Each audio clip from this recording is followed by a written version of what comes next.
From the New York Times, I'm Michael Barbaro. This is The Daily.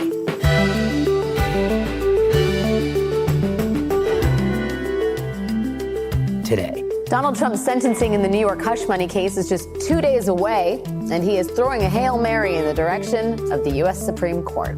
During a busy week, President-elect Trump asked the Supreme Court to prevent him from being sentenced in a New York criminal case.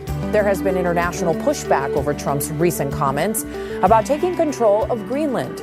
He implied that as president, he could use military force to seize control of Greenland and the Panama Canal. Less than 2 weeks before his inauguration, the president-elect is mapping out headline-making plans for his administration.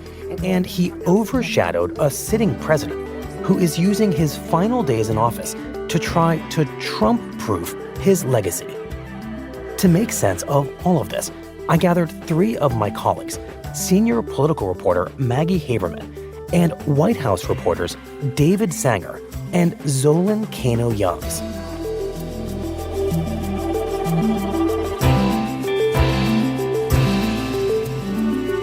It's Friday, January 10th.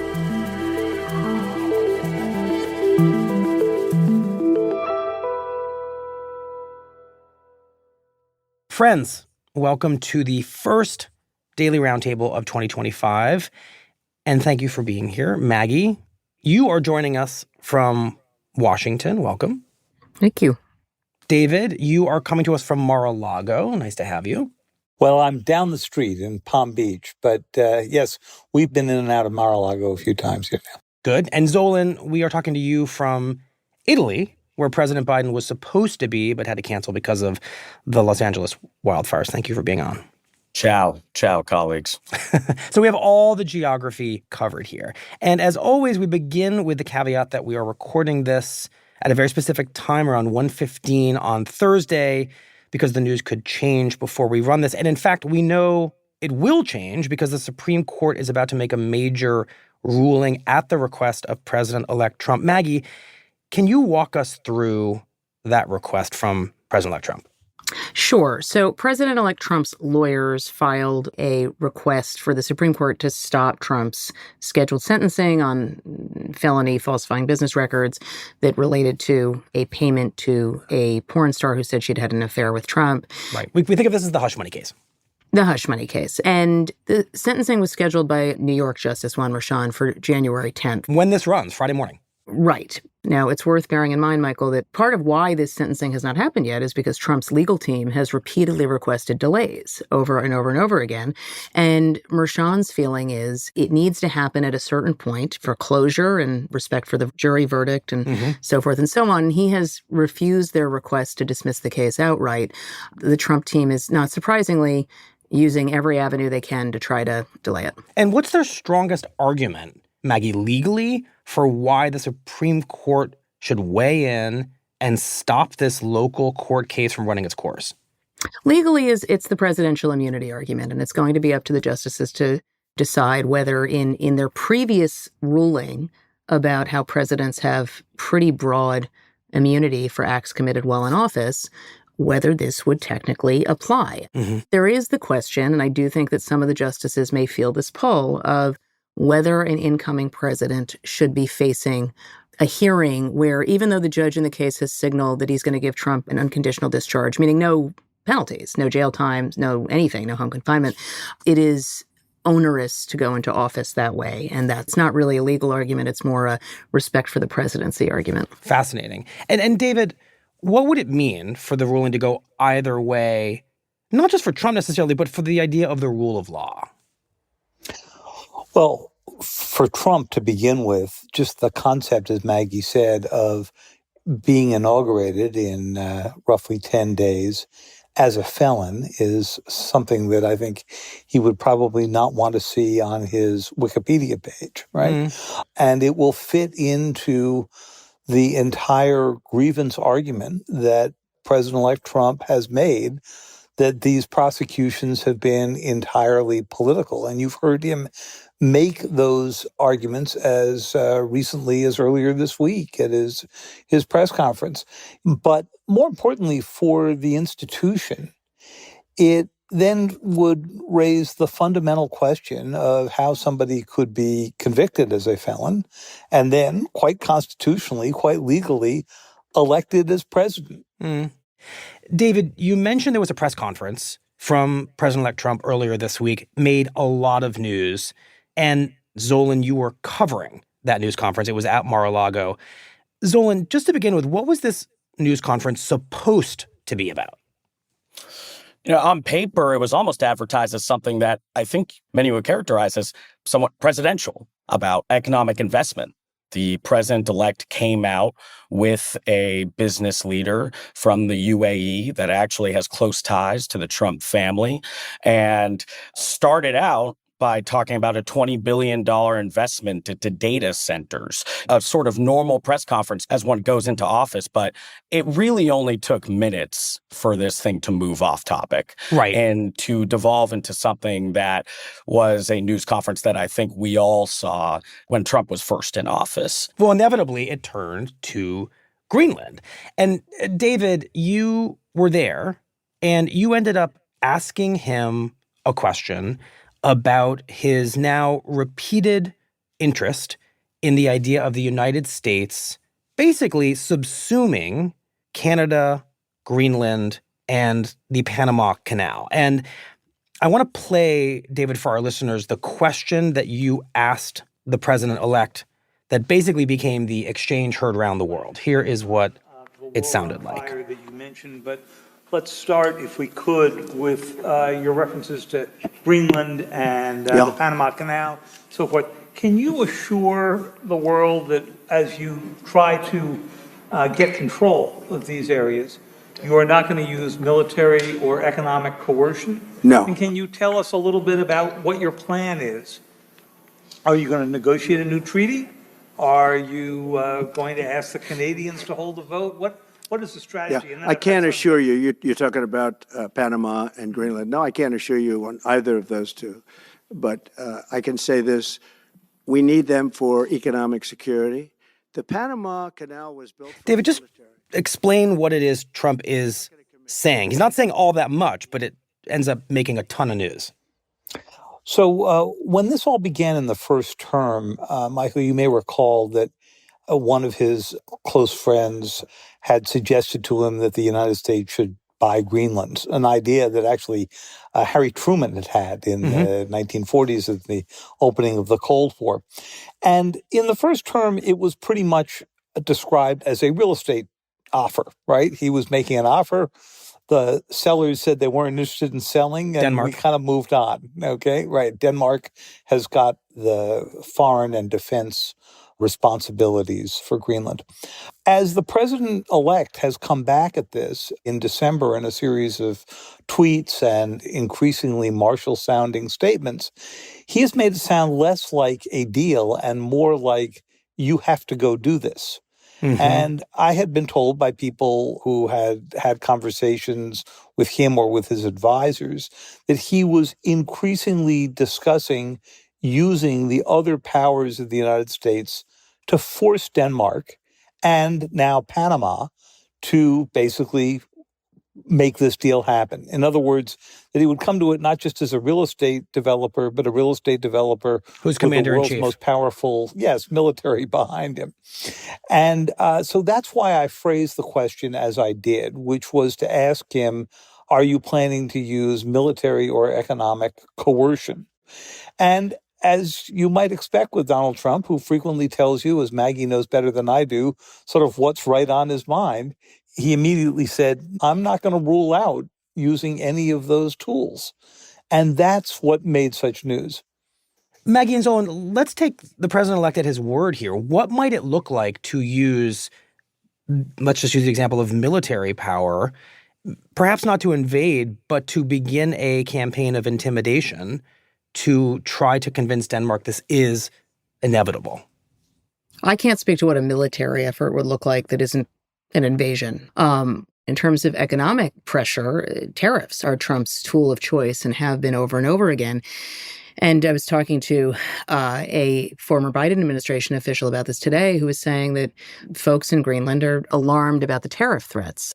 And there's a sense in Greenland that as David said, this is different than the discussion in 2019, which was this would be great for us strategically.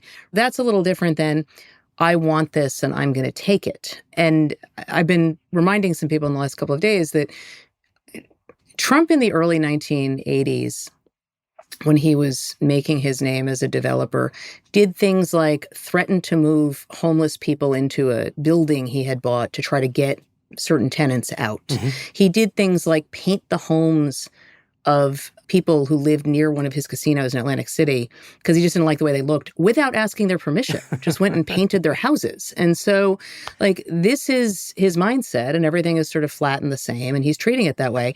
Trump never rules anything out. It's straight out of his playbook. Economic coercion is straight out of his playbook. Exactly. And it's not just Denmark and Panama, which he focused on in the press conference, leaders there that are rattled by this. He also talked about Canada and potentially using economic coercion there. Also, the tricky thing with these press conferences is we focus on, in one example, Trump said, I want to rename the Gulf of Mexico the Gulf of America, right? The focus is there. But also, he did have comments about Mexico and the Mexican government not doing enough to stop migrants, to stop drug trafficking. We know that he has also threatened tariffs against Mexico before. So while there might be sort of a flashy statement at the top of this, I do think there's a real through line behind it. And it does, rattle leaders, including some of our biggest trade partners. I have a theory I wanted to run by all of you, or perhaps just one of you who's willing to take it on, about how Trump talks about Greenland, Panama Canal, Canada, and what may simply underlie it. And let's just put aside the argument that there's a strategic economic reason for doing it. Perhaps there very much is. I don't think it's controversial to say that at this moment, Americans' sense of themselves is that we're a little bit on our heels. We aren't the only superpower in the world anymore. David, you've written books about this. Many see us as a nation somewhat in decline from our heights of power. And in that context, my logic has been the idea of expansion, even if it's just an idea, is enormously appealing in this moment. It's like a return to manifest destiny, westward ho. We have bought states and land in the past. We bought Alaska from Russia. I looked it up right before this conversation started. And so should we just view it in that context? It's nationalism on steroids. Yes, America went through a phase where from the Louisiana Purchase to Alaska, which was dismissed as, Seward's folly at the time, right, to the Spanish-American War, from which we got Guam and Puerto Rico and had control of the Philippines for a long time. This was the way the U.S. operated. In the post-World War II era, we have talked instead about living in a rule of international law where power took a back seat to what our legal rights were. And our fundamental argument as a nation about why the United States is supporting Ukraine is that Vladimir Putin used the fact that he had a more powerful army to go in on a national security argument, you could call it a pretense, to invade Ukraine. And that, we have moved beyond that. That was the core of the Biden argument for why this was an illegal move. So any suggestion that the United States was moving back to sort of the law of the jungle is what's got people so, I think, disturbed at this moment. I mean, Maggie, let me give you the last word on this before we go to break. Is this symbolic, or based on your reporting, is this a serious, earnest undertaking that we should be watching with the carefulness that goes with the adage that when Trump says something, take it seriously? I think in general, he's the incoming president. So I think that after everything we have seen over the last 8 years, the whole literally seriously fight seems kind of beside the point to me. And settled. And settled. And so he's saying it. Part of the problem too, Michael, is that Trump sort of everything is a troll until, as Jonathan Swan says, until it suddenly becomes serious. We are going to take a break, and when we come back, we're going to talk about what the president, the actual sitting president, is up to right now. It's quite overshadowed by the president-elect, and understand how Biden is thinking about his final days in office. We'll be right back.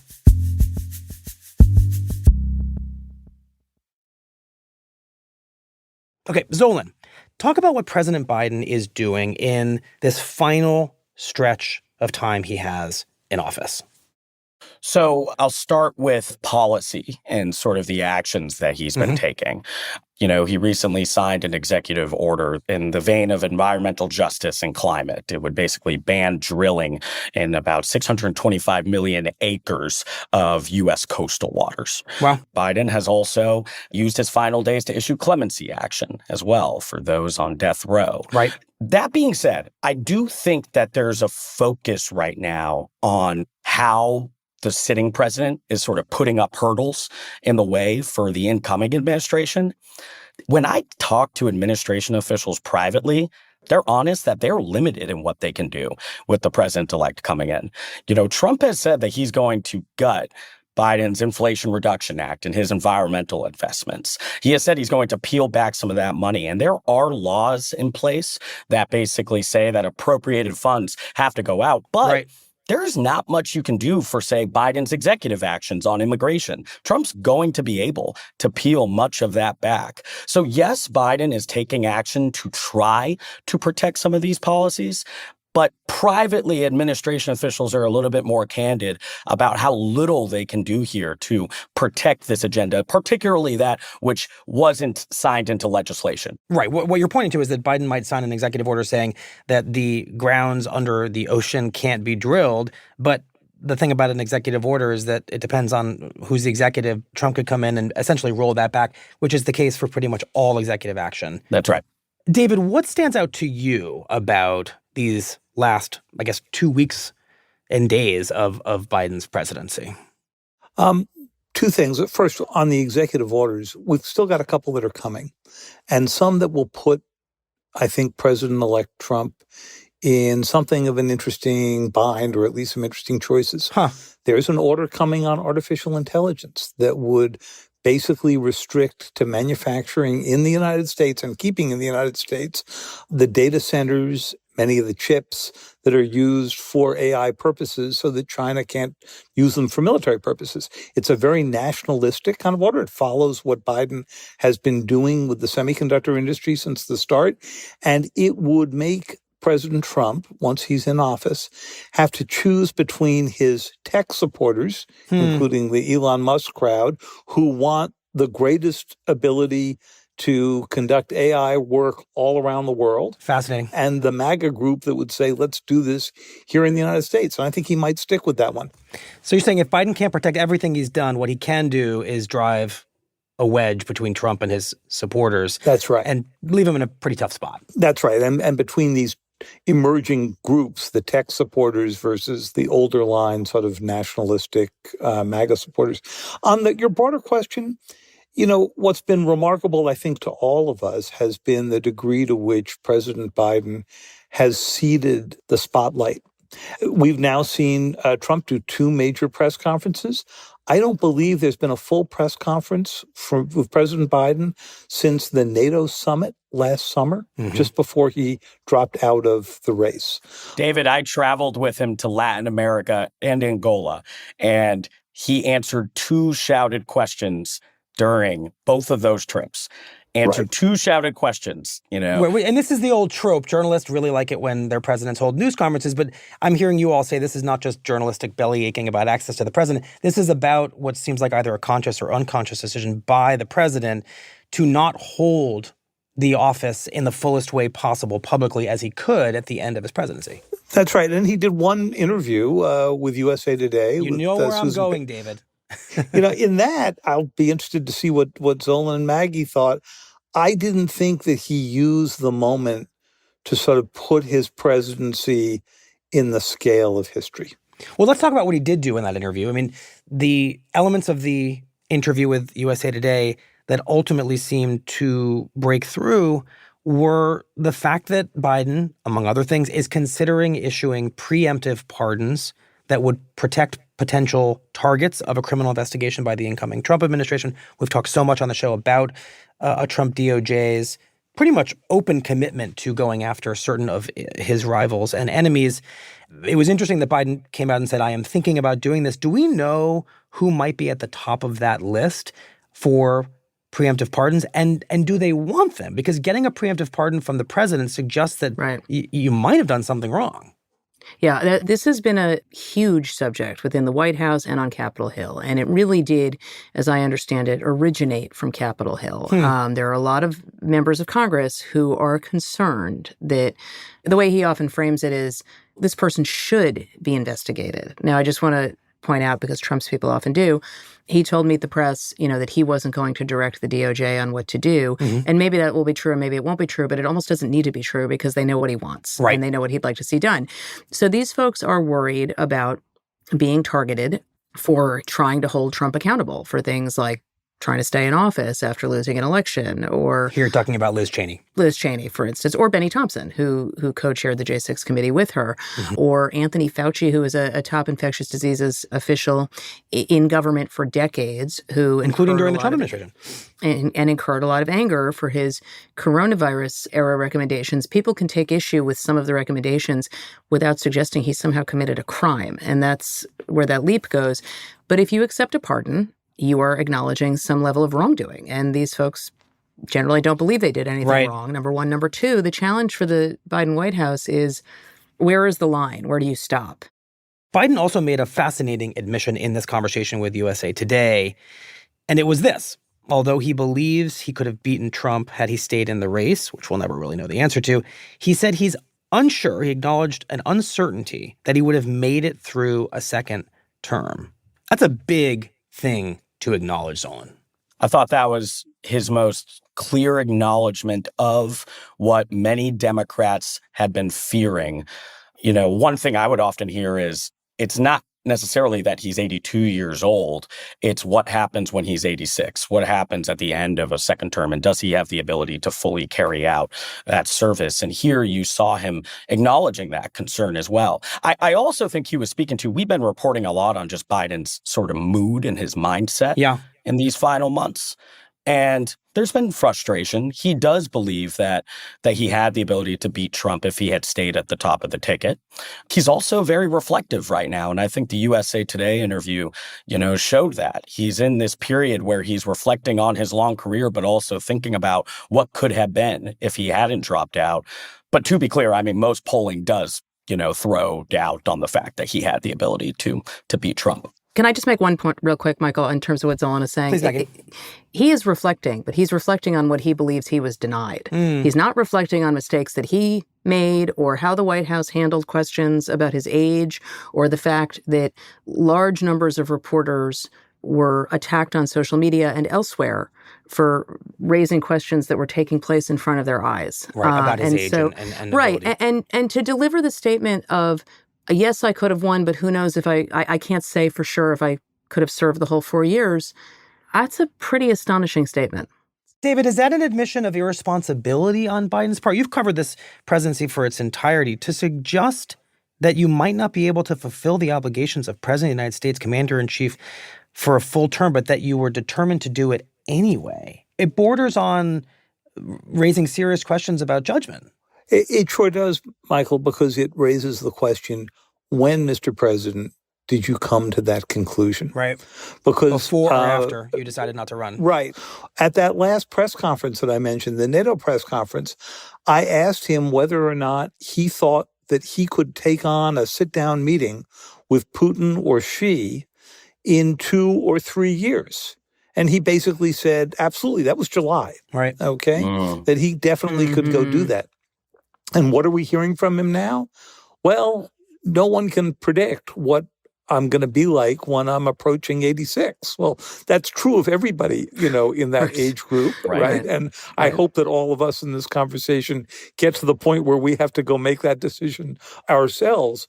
But I'd love to know when he came to this conclusion. David, this does remind me that you are basically the Forrest Gump of presidential news conferences. Totally true. Which news conference did you not ask the question? It's totally true. I want to end, my friends, on a scene that has just played out. A somber one in Washington at the National Cathedral. Biden was there, so was Donald Trump, and all of our living former presidents. This was the funeral, of course, of former President Jimmy Carter. I'm curious what stood out to all of you about the ceremony. I know you're busy. You might not have been able to watch the funeral in its entirety, but there were several moments that I think a number of our colleagues are seizing on for their symbolism and their significance.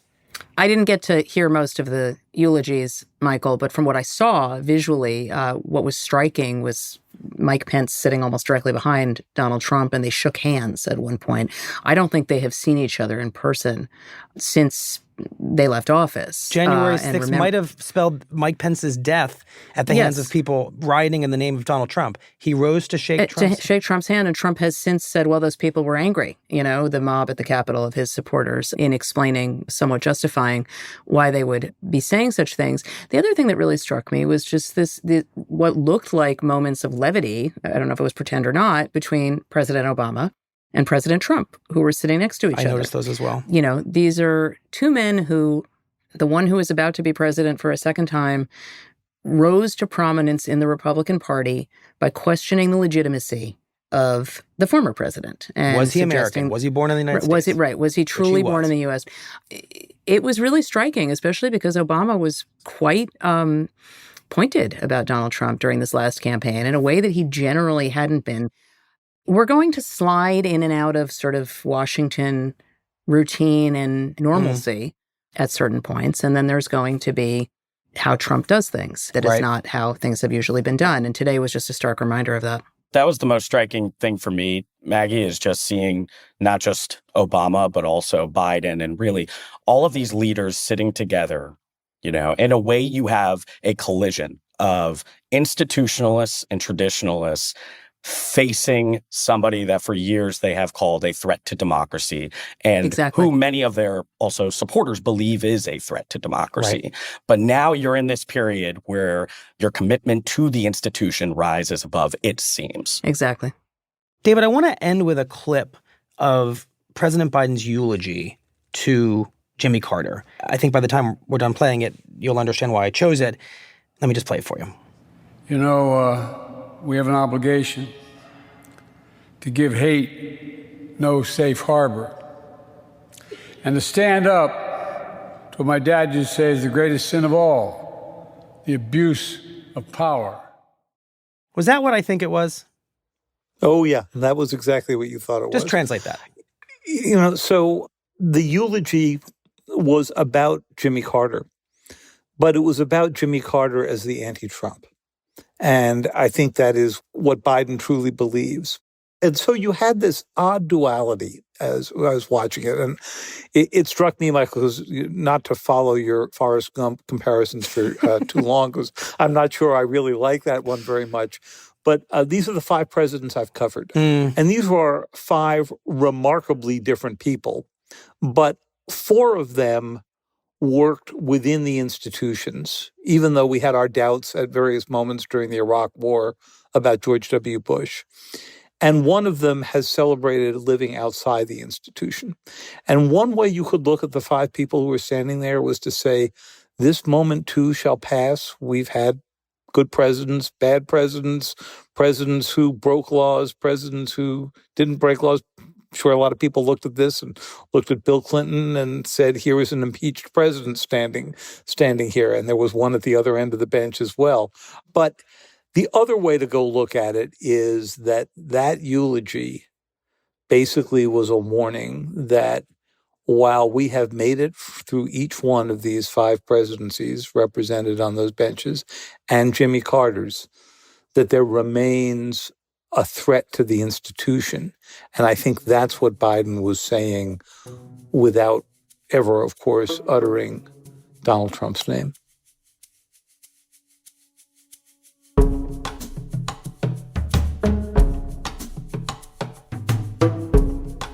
Well, Maggie and Zolan and David, thank you very much for your time. I really appreciate it. Thank you, Michael. Thanks, Michael.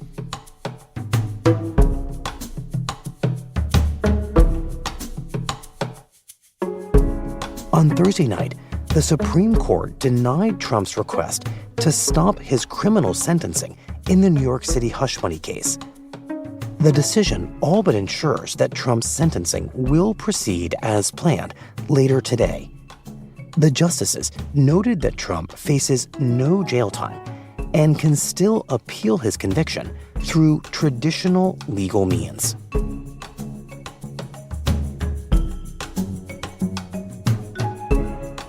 We'll be right back.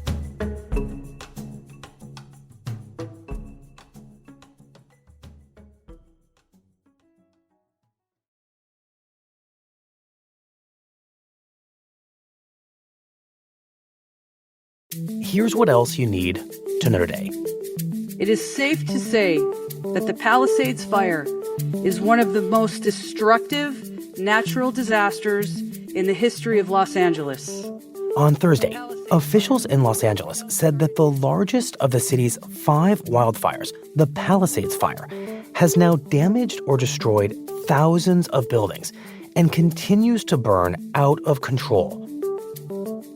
In a worrying sign for firefighters, forecasters expected winds to pick up on Thursday night, with wind speeds of 20 to 30 miles per hour and gusts of up to 60 miles per hour, and warned that heavy winds could arrive again over the weekend.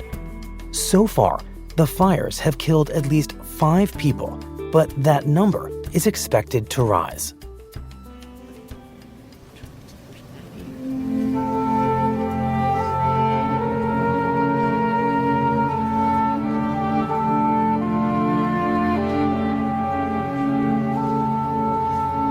And during his state funeral on Thursday, former President Jimmy Carter was remembered as a humble peanut farmer who rose to the heights of power and used that power to seek out justice and peace. It was something of a miracle. And I don't mean this with any disrespect, but hard for me to understand how you could get to be president from Plains, Georgia. In eulogy after eulogy, friends, advisors, and Carter's grandson, Jason Carter, recalled just how much the former president and his late wife, Rosalind, had embraced a life of modesty. Yes, they spent 4 years in the governor's mansion and 4 years at the White House, but the other 92 years they spent at home in Plains, Georgia. And one of the best ways to demonstrate that they were regular folks is to take them by that home. First of all, it looks like they might have built it themselves. Second of all, my grandfather was likely to show up at the door in some 70s short shorts and Crocs. After the funeral, Carter's body was flown by military jet to his hometown in Georgia for a private service at his local church and a burial at a family plot next to his home.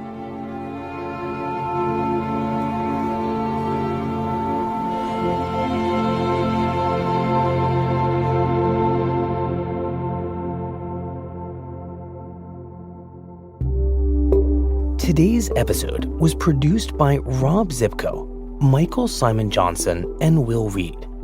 It was edited by Rachel Quester and Chris Haxel, contains original music by Dan Powell, and was engineered by Alyssa Moxley. Our theme music is by Jim Brunberg and Ben Landsverk of Wonderly. A reminder, you can catch a new episode of The Interview right here tomorrow. David Marchese speaks with the actor and comedian Ben Stiller about what it was like growing up as the son of comedy legends. It's a hard thing when you look up to a parent so much. I look at myself and go, am I that person? You know, am I as good as he was? Are you? I don't know.